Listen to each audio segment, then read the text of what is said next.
Hello students, कल हमने पढ़ा था कि प्रोफेशनल एथिक्स सब्जेक्ट क्यों इंट्रोड्यूस किया गया, क्यों ज़रूरत पड़ी और प्रोफेशन करने की हमें फ्रीडम है। तो फ्रीडम क्या एब्सोल्यूट है या कुछ रिस्ट्रिक्शंस हैं?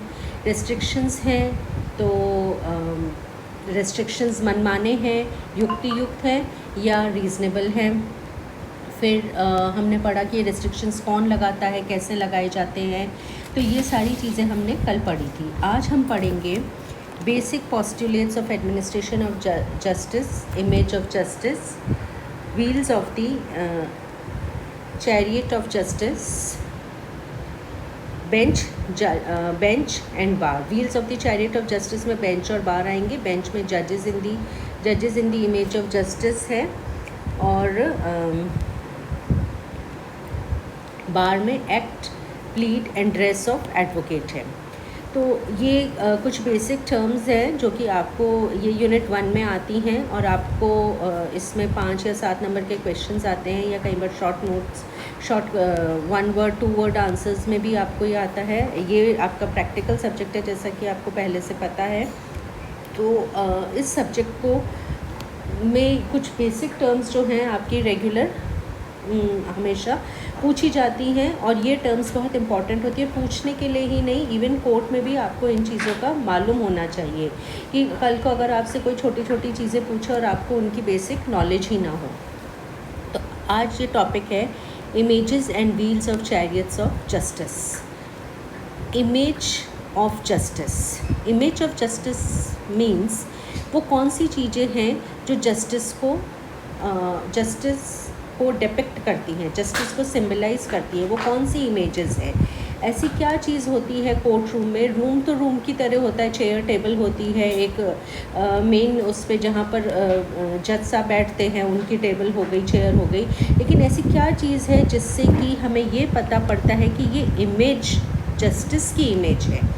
तो इमेज ऑफ जस्टिस के अंतर्गत आते हैं ब्लाइंड फोल्डनेस यानी आंखों पर पट्टी, sword in one hand of the goddess मतलब जो न्याय की देवी है उसके एक हाथ में तलवार, बैलेंस विद लिफ्टेड स्केल्स यानी एक हाथ में जो तराजू होता है, और in totality what does the goddess of justice communicate through image यानी न्याय की देवी जो उसकी देवी, न्याय की देवी के रूप में जो एक इमेज है वो उसके थ्रू क्या कम्युनिकेट करती है, क्या बात कहना चाहती है या क्या बात हमें समझ आती है उनको देख करके। ये चारों चीज़ें हम आज इस इमेज ऑफ जस्टिस में पढ़ेंगे।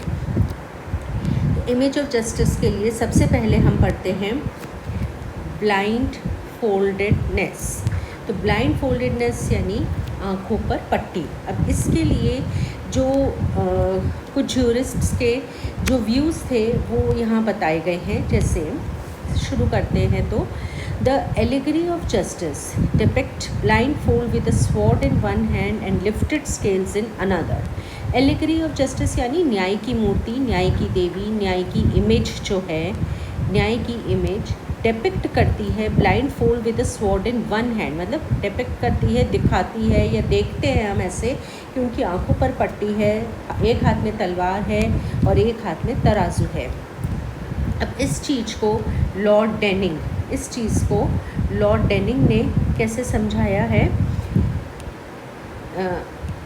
लॉर्ड डेनिंग कहते हैं justice is painted blind, justice is painted blind so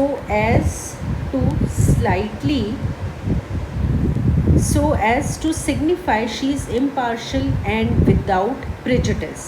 तो जस्टिस को पेंट किया गया है ब्लाइंड यानी उसको उनको नहीं दिखता हुआ पेंट किया गया है ताकि वो ये सिग्निफाई कर सके कि वो इम्पार्शल है, वो विदाउट प्रेजुडिस है। उनको उनके वो जो भी बात बोलेंगे उसमें पीछे ना कोई राग है, ना कोई द्वेष है, ना कोई पूर्व धारणा है कि क्या चीज़ हुई थी क्या नहीं हुई थी। वो अनबायस्ड है, किसी के प्रति ज़्यादा किसी के प्रति कम ऐसा कोई उनका उस न्याय की देवी की मूर्ति का कोई भाव नहीं है। एंड सिग्निफाइज इनोसेंस टू यानी वो इनोसेंस को सिग्निफाई करती हैं। जैसे एक भोला बच्चा होता है जिससे जैसे जो सही लग रहा है बस वो बोलता है, उसको नहीं पता उसके बोलने से क्या फ़र्क पड़ेगा, उसके बोलने से क्या परिणाम होगा, लेकिन जो सही है वो उसको बोलता है। तो जज की कुर्सी पर जज के जो डेजिग्नेशन है न्याय की देवी के समतुल्य बताया गया है, और ये माना गया है कि जैसे न्याय की देवी न्याय करेगी वैसे ही जज भी उसी मूर्ति के समतुल्य हैं और वो भी इसी तरह से न्याय करेंगे। और इसके लिए उनका आँखों पर पट्टी या आँखों का पट्टी is just a symbolising statement. ऐसा नहीं है कि वहाँ वो जज को बिठाते हैं तो आँखों पे पट्टी बांध देते हैं उनके, ऐसा नहीं होता है, लेकिन ये सिग्निफाई करता है, डिनोट करता है कि उस मूर्ति के आँख पर पट्टी इसलिए होती है कि ये बता सके कि वो इम्पार्शल है, विदाउट प्रेजुडिस है, अनबायस्ड है और इनोसेंट है, ऐसा लॉर्ड टेनिंग ने कहा। इसी तरह से जस्टिस एग्नेस हेलर ने कहा या रीज़न दिया इसके पीछे, जो आंखों पर पट्टी होती है उसके पीछे रीज़न दिया कि she should not see whose acts are wed, यानी उनको ये नहीं दिखना चाहिए, जो न्याय कर रहे हैं उनको ये नहीं दिखना चाहिए कि तराजू में कौन आ रहा है, तराजू में कौन तुल रहा है, तो तराजू में किसके कर्म तुल रहे हैं या किसने क्या किया है जो तुला जा रहा है। उनको बिल्कुल इम्पार्शल होकर के और इम्पर्सनल होकर के निर्णय देना चाहिए। जो जस्टिस हैं उनको बिल्कुल इम्पार्शल और इम्पर्सनल होकर निर्णय देना चाहिए।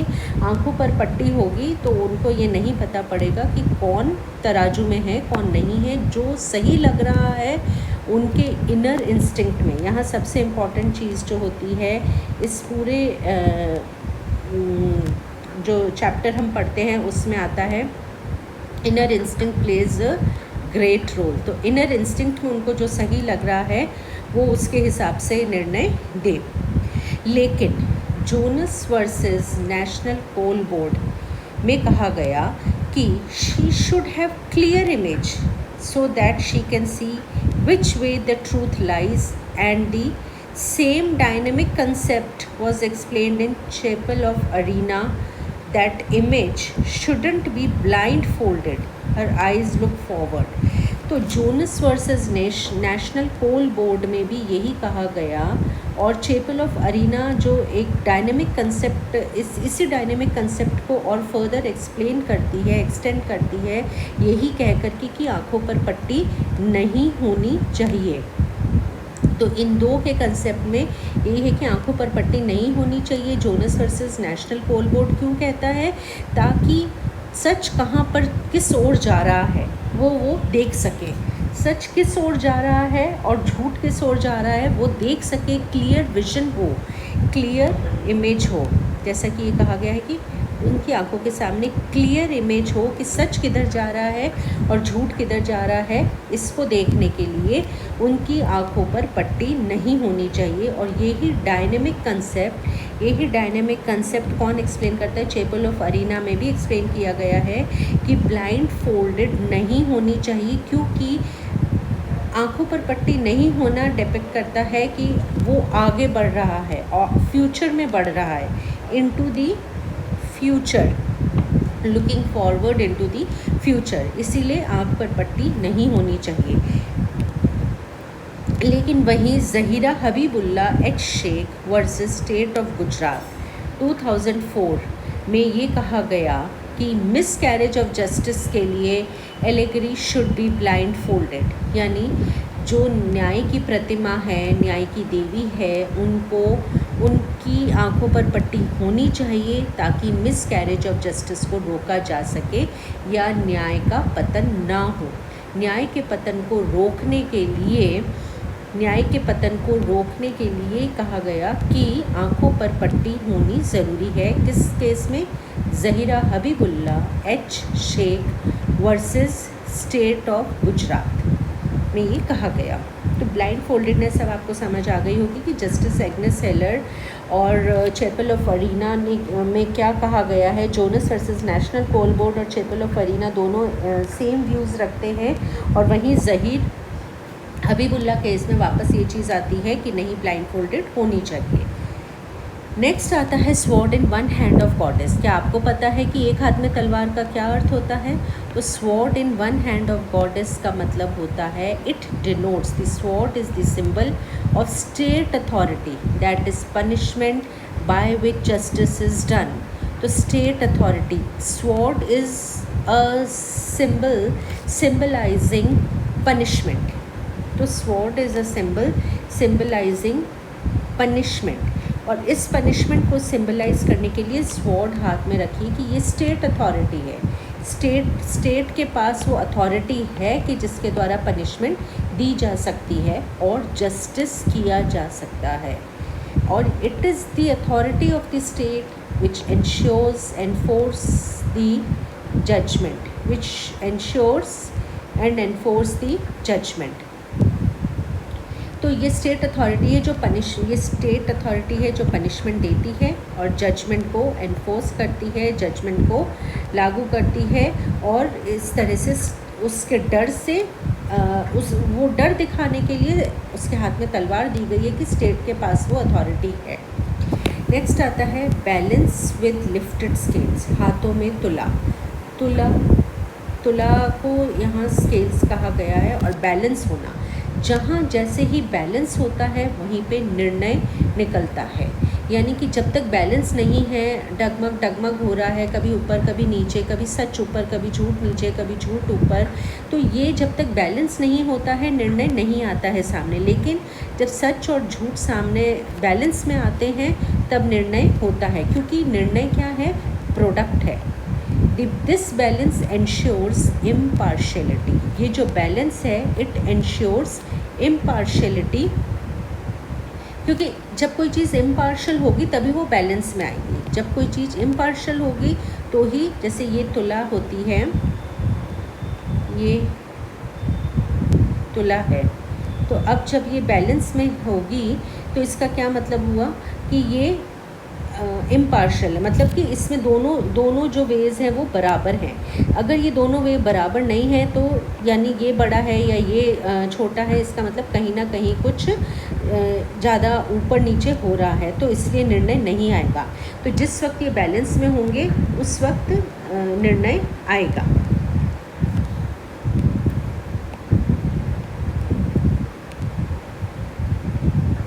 तो This balance ensures impartiality as justice is the product of the process of balancing, क्योंकि justice जो है वो product है किसका? प्रोसेस ऑफ बैलेंसिंग का। और जैसे ही प्रोसेस ऑफ बैलेंसिंग होती है, फिनिश होती है, उसी वक्त निर्णय सामने आता है। That is the balancing of the conflicting interest. और ये बैलेंसिंग किस चीज़ की होती है? कॉन्फ्लिक्टिंग इंटरेस्ट्स की होती है। जहाँ पर विचारों में मतभेद होता है वहीं पर कोई भी क्राइम गठित होता है, अब वो चाहे सिविल हो चाहे क्रिमिनल हो। तो जहाँ पर इंटरेस्ट में कॉन्फ्लिक्ट होएगा वहाँ पर क्राइम गठित होएगा, और जहाँ बैलेंस हो जाएगा कॉन्फ्लिक्टिंग इंटरेस्ट में, वहीं पर जस्टिस का प्रोडक्ट निकल के आ जाएगा। यानी जब इनमें और इसमें बैलेंस होएगा तो प्रोडक्ट क्या आएगा? जस्टिस। और जब इसमें बैलेंस नहीं रहा तो प्रोडक्ट जस्टिस के रूप में नहीं आता है। In other words we can say it is a social engineering balancing the conflicting interests with the greatest satisfaction. conflicting interests with greatest satisfaction and minimum wastage and conflicting। यानी जो conflicting interest है, ये conflicting interest हुआ और इनमें balance बिठाना किस चीज़ में है कि यहाँ greatest satisfaction हो और minimum wastage हो किसका? conflict का। minimum wastage conflict का हो और greatest satisfaction हो और conflicting interests में बैलेंस बन जाए। तो जहाँ पर विचारों में मतभेद आएगा तो विचारों में मतभेद कम से कम हो और ज़्यादा से ज़्यादा सुख की अनुभूति हो, इसी को बैलेंस कहते हैं। और यही सोशल इंजीनियरिंग है बैलेंसिंग की। तो अब आपको समझ आया। In other words we can say it is a social engineering balancing the conflicting interests, balancing the conflicting interest with greatest satisfaction and minimum wastage and conflict. तो ये बैलेंस विद लिफ्टेड स्केल्स का अर्थ ये हुआ कि तुला में जब समतुल्य होंगे, जब समतुल्य होंगे तो जस्टिस निकल के आएगा। अब जो भी हमने पढ़ा है ऊपर उसका समराइज्ड फॉर्म आपको ये यहाँ इसमें मिलेगा कि what does the goddess of justice communicate through image in totality. हम अगर इसको यूँ कहें तो ये कह सकते हैं कि इन टोटैलिटी जो गॉडेस ऑफ जस्टिस है, व्हाट डज इट डिपिक्ट्स, तो उसका आंसर ये होगा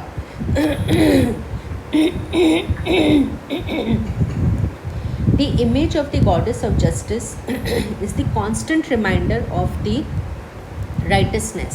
तो ये जो इमेज होती है गॉडेस ऑफ जस्टिस की, जो इमेज है ये कांस्टेंट रिमाइंडर की तरह होती है। किसके कांस्टेंट रिमाइंडर? सही पाथ की, सही पथ की, सही पाथ की, राइट पाथ की कांस्टेंट रिमाइंडर होती है, which is desired of both the lawyers and the जजेस, जो कि दोनों लॉयर्स और जजेस के लिए सबसे ज़्यादा ज़रूरी होता है। लॉयर्स एंड जजेस के लिए सबसे ज़्यादा ज़रूरी होता है पाथ ऑफ राइटसनेस, और उसका कांस्टेंट रिमाइंडर कौन हुआ? Goddess of justice. उसकी कांस्टेंट रिमाइंडर है goddess of justice, which is desired for both the lawyers and the जजेस एज वर्शिपर ऑफ गॉड। क्योंकि हमारा जो समाज है वो हम मान के चलते हैं कि we are God fear humans, हम भगवान से डरते हैं। एक सुप्रीम पावर है जिसको कि हम पूजते हैं और भगवान से डरते हैं। So we are worshippers of God. तो वो कहता है क्योंकि हम वर्शिपर ऑफ गॉड हैं, इसलिए हमें सही गलत का कांस्टेंट रिमाइंडर हमारे साथ होनी चाहिए, जो कि गॉडेस ऑफ जस्टिस है। इसीलिए जब हम उस पद पर बैठते हैं तो हमें ये कॉन्स्टेंटली ध्यान रखना चाहिए कोर्ट रूम में उस पद पर बैठने की गरिमा को मेंटेन करते हुए चलें कि हम कभी कोई गलत निर्णय ना दें।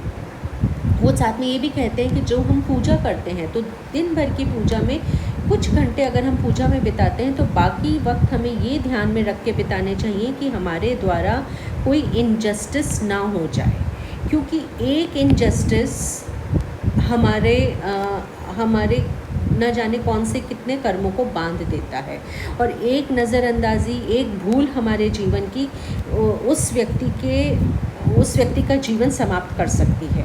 तो हमें इसीलिए कहा गया है जो डिसीजन देने के जिनके पास पावर है उनको, जजेस के लिए, कि एक बेगुनाह को छोड़ना आसान है, लेकिन एक बेगुनाह को सज़ा देना बहुत गलत निर्णय की तरफ इंगित करता है। वहीं पर एक गुनहगार को छोड़ देने में उतनी तकलीफ़ नहीं है जितनी कि एक बेगुनाह को सज़ा हो जाए।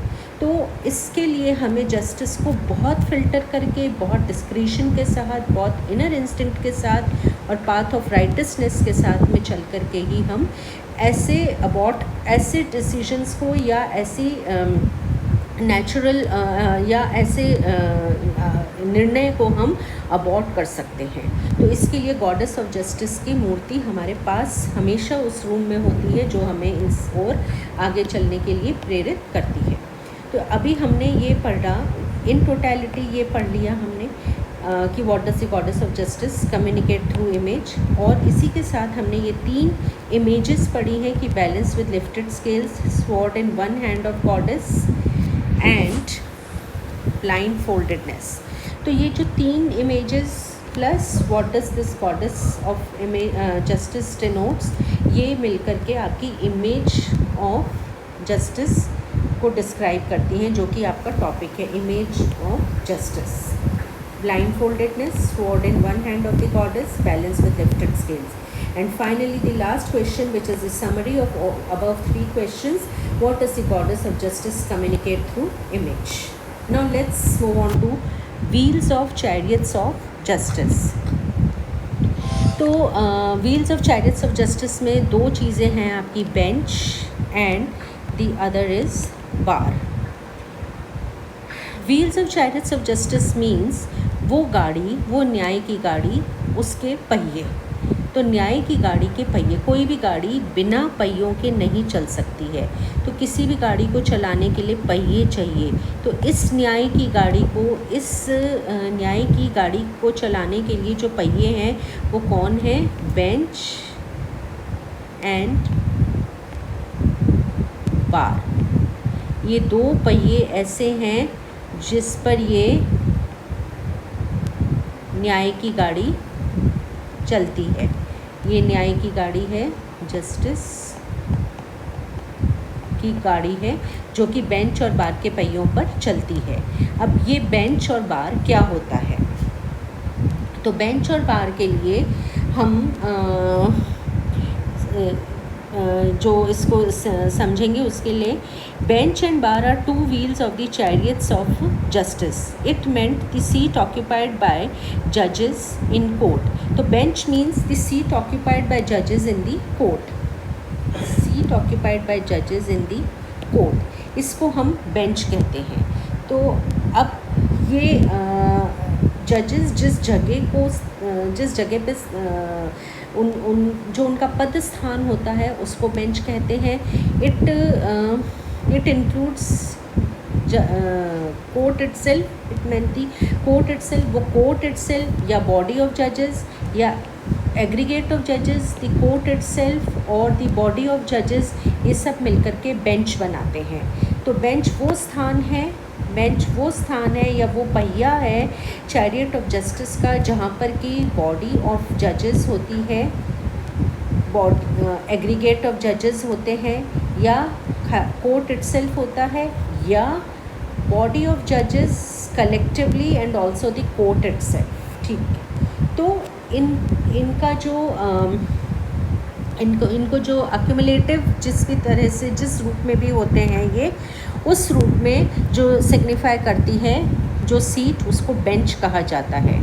और बेंच बेसिकली जब भी यूज़ होगा तो वो हमेशा न्याय से संबंधित होगा, जिसको कि हम डिटेल में हम आगे पढ़ेंगे कि टाइप्स ऑफ बेंच क्या होती हैं, नेचर ऑफ बेंच क्या होती है, बेंच बार रिलेशनशिप क्या होती है, और इसका स्कोप क्या होता है, ये सारा हम डिटेल में आगे डिस्कस करेंगे। अब बेंच में आती हैं कुछ चीज़ें जो कि जजेस, क्योंकि जज इसको हेड करते हैं या जज इसको स्थान ग्रहण करते हैं, तो जजेस से रिलेटेड कुछ चीज़ें हैं जो कि ध्यान रखने की हैं। जजेस in the image of justice, यानी कि जजेस को अपनी जो जस्टिस की इमेज है उसको मेंटेन करके रखना चाहिए, और उसको कभी नहीं भूलना चाहिए कि उनकी जो जगह है वो एक ऐसा स्थान है जहाँ पर कि एक निर्णय उनका कितने ही जीवन में बैलेंस ला देगा, और एक निर्णय से उनके कितने ही जीवन में खलबली भी मच सकती है।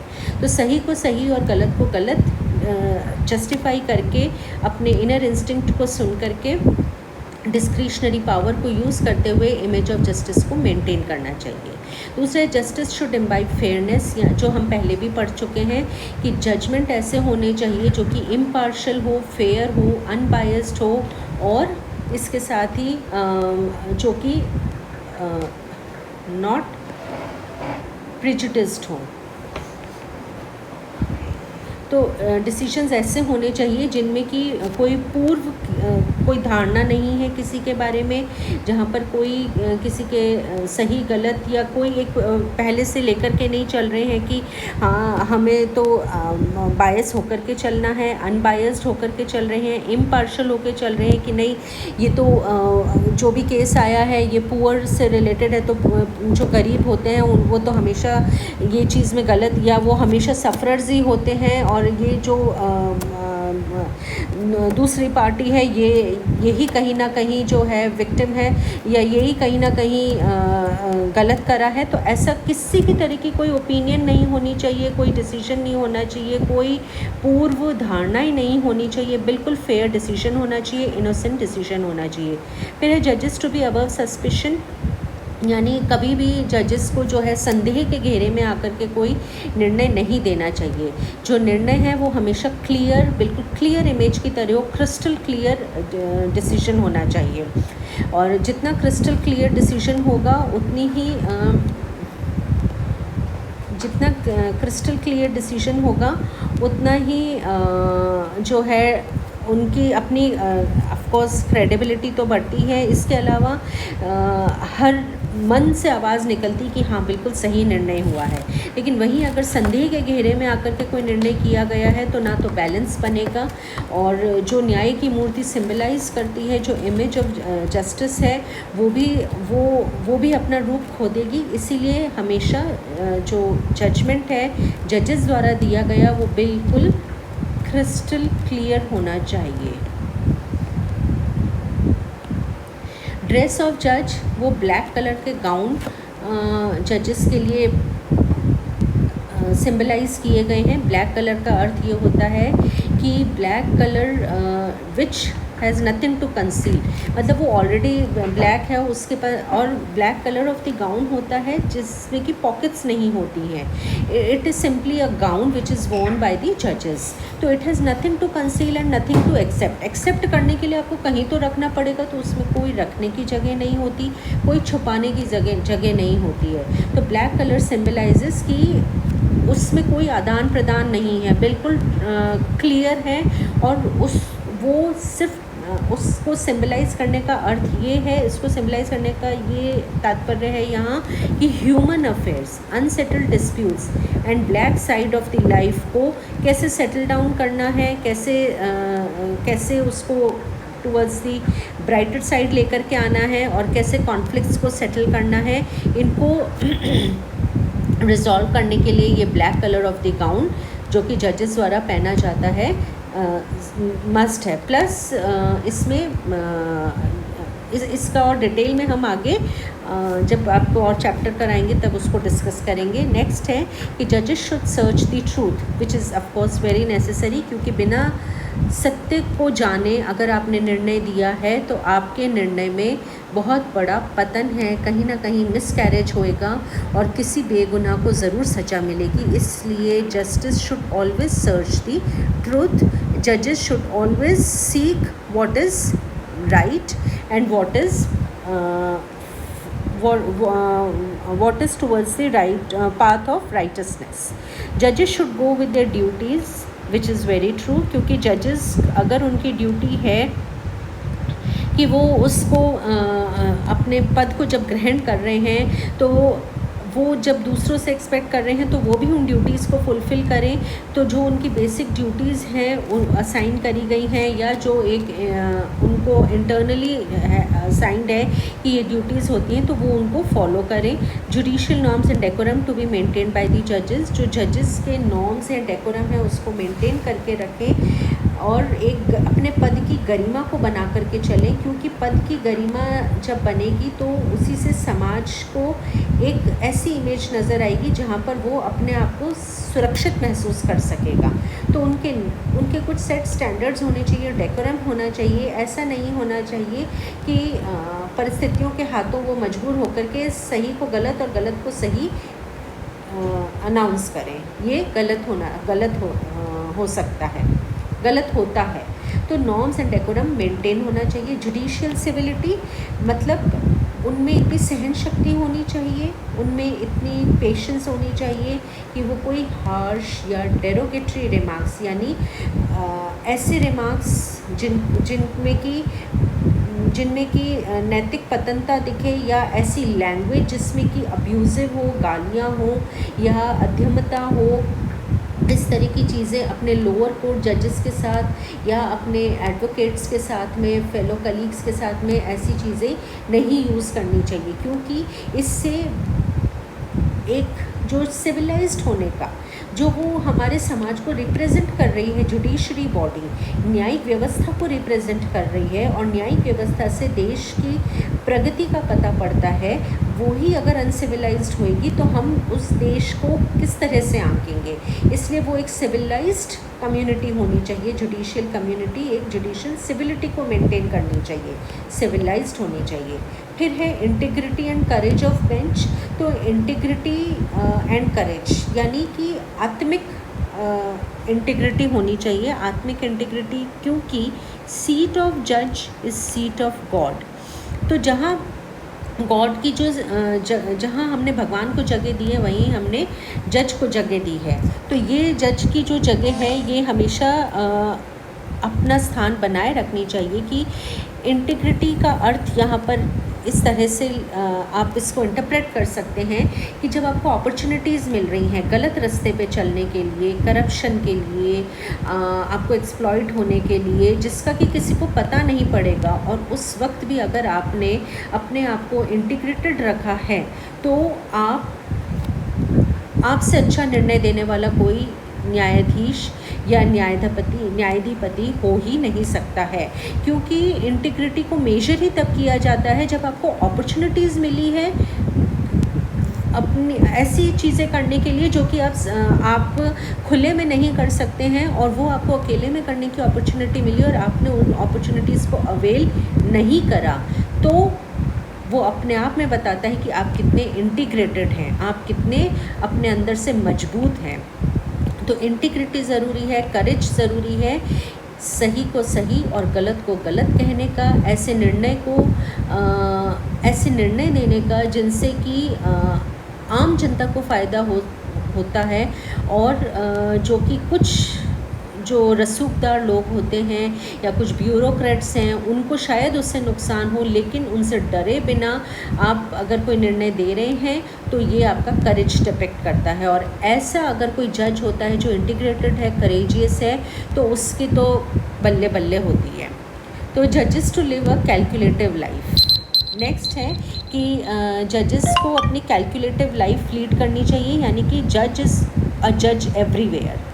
Judge is a judge everywhere, whether in society, whether in public, whether in person or wherever. तो उसको कभी भी अपनी ऐसी डुअल पर्सनैलिटी नहीं शो करनी चाहिए कि आज वो निर्णय तो इतने अच्छे दे रहा है, लेकिन वहीं पे घर पे अगर उसको पूछा जाए तो घर पे उसका इस तरह का मैनेजमेंट है कि शायद कोई किसी को यही डाउट होए कि ये वही व्यक्ति है या कोई और व्यक्ति है जिसने उधर तो इतना रीज़नेबल निर्णय दिया और यहाँ घर पे या पर्सनल लाइफ में इनका ऐसा बिहेवियर है, ये इनका कंडक्ट है। ऐसा नहीं होना चाहिए। या पर्सनल किसी रिलेशंस में जा रहे हैं, वहाँ इतनी अब्यूज़िव लैंग्वेज यूज़ कर रहा है कोई जज, और वहीं पर और वहाँ जब वो उस पद पर है तो इतनी सभ्यता से रह रहा है, तो ये उसकी पर्सनैलिटी के लिए एक ये एम्बिग्विटी छोड़ देता है कि उसकी ओरिजिनल पर्सनैलिटी है क्या। तो ऐसा नहीं होना चाहिए, क्योंकि उसको एक कैलकुलेटिव लाइफ लीड करनी है। फिर है कि bar, which is the second wheel of the justice. तो bar is the second wheel of justice, bench is the first wheel of justice, and they both make the wheels of chariots of justice.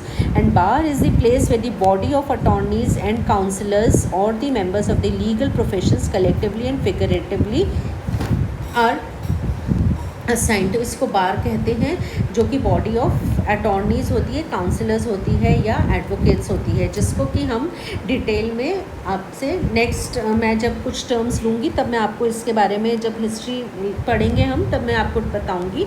अभी आप ये मान लीजिए कि ये अटॉर्नीज़ की जो होल बॉडी ऑफ एडवोकेट्स है, लॉयर्स है, उसको बार कहते हैं।